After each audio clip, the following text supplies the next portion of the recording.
Hi, it's Sarah Kate Anderson here, and I'm here to talk to you about redefining success to live a life more fully.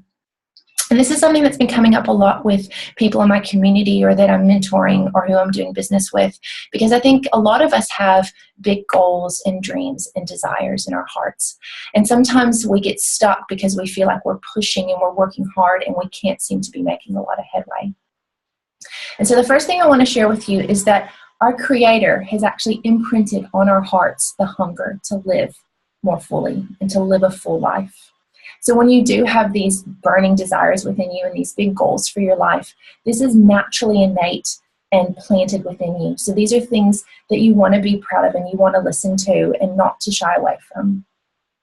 And when we start to live from these heart stamp characteristics in our heart, we start to become aware of our need and our desire for relationships, whether they be with ourselves or others or our higher power. This is where we can fully live more presently. And so a lot of us do get caught up in this ideal of success, and whether that be something that society tells us or whether it be something that's been conditioned in us from childhood. Maybe it's our parents' idea of success, or maybe a partner's. And sometimes we get swept away and stuck because we're not able to accomplish what we need, and we don't have that amount of money in the bank yet, or we don't have that husband and the 2.5 kids yet.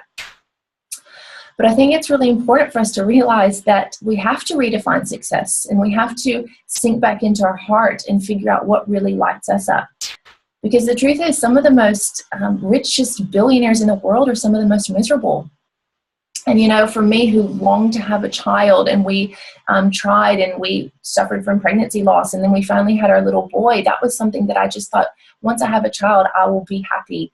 And yes, he brings so much joy, but it's not a snap of the fingers and life is perfect. And so when we're striving and grasping to all these things in the outside visible world to define us and to bring us success, we're going to always constantly feel unfulfilled. And so I've been doing a lot of thinking and, I guess meditating lately on what does success actually mean for me? And to me, success is living on purpose and being aligned with my true self. When I'm living on purpose every day and impacting the world from a place that brings me joy and meaning, then that means for me, I'm successful. And the cool thing is I don't have to be at a certain place in my life or making a certain income to do that. I can be successful every single moment of the day when I'm living on purpose. But a lot of us get lost because we start to look outside of ourselves, and we might start comparing with other people. Comparison is a huge thing that starts to step in and sabotage our true purpose. And we start to compare to other people, and this comes from a place of lack or a place of scarcity, feeling like there's not enough out there for us, or if they're going to achieve that, they're going to take it all and there won't be any.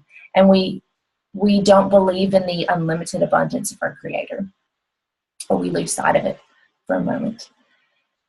And comparison actually comes from fear, because we're fearing that we might not get that, or we start to second guess ourselves, or really pull ourselves out and align ourselves from our true work. And fear in and of itself is not wrong. Fear is actually really healthy. It's the thing within us that awakens us to danger. It protects us. And it's actually a beginning of wisdom when we start to listen to it. The problem lies when we try to be self-sufficient in our fear, and the solution is anxiety. And this is where we try to control everything. And anxiety is not a healthy place to be, because this is where we are grasping and fretting and worrying, and we're on that hamster wheel of control. And it's a total illusion that just keeps us stuck. So when we can face our fear and we can ask it from a place of compassion, in a place of curiosity, in a place of courage, what is it trying to show us? Healthy fear actually puts us in a position for greater leadership and greater influence. Because when we have healthy fear, this is where we are able to start taking risks. This is where we are able to be vulnerable. And vulnerability is extremely connected with people. And healthy fear is actually where the meaningful collaboration lies, because we start to ask for help and we start to align ourselves with people who can lift us up and bring out that power in us. And so not to be afraid of the fear, not to be afraid of the comparison, but to really thank it and use it to propel us on our own journey. And so when we can get out of our own way and sink back into heart, into spirit, we're able to start to move forward and get back on that higher vision. And so the secret of success is to be able to remain visibly aware of what's around us and to be aware of that visible world and everything that's going on that's right and wrong for everyone else. But our primary awareness is within our spirit and is aligned with our higher power. And so I just want to leave you with this. Maybe when you're feeling like you're striving and you're pushing and things aren't working for you, and you've got these big visions and you're not quite there yet, and there's this chasm leap between it, maybe your higher power and all his divinity is giving you no more than you can handle in this moment. He's got that bird's eye view.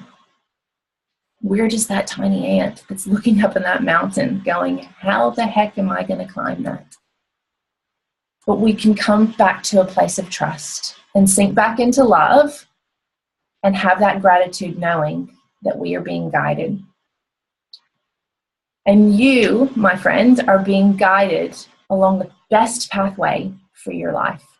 In this moment, you are being guided along the best pathway for your life. Not his life, not her life, not their life, your life. So release the fear, come back into your heart, and remember that you can be successful today in this moment when you are living from a place of authentic joy and you're able to unlock your heart and live fully in relationship with others. Strip away the visible world and sink back into heart, because this is where we can stay on path and on purpose and move forward with ease and grace. Have a lovely day.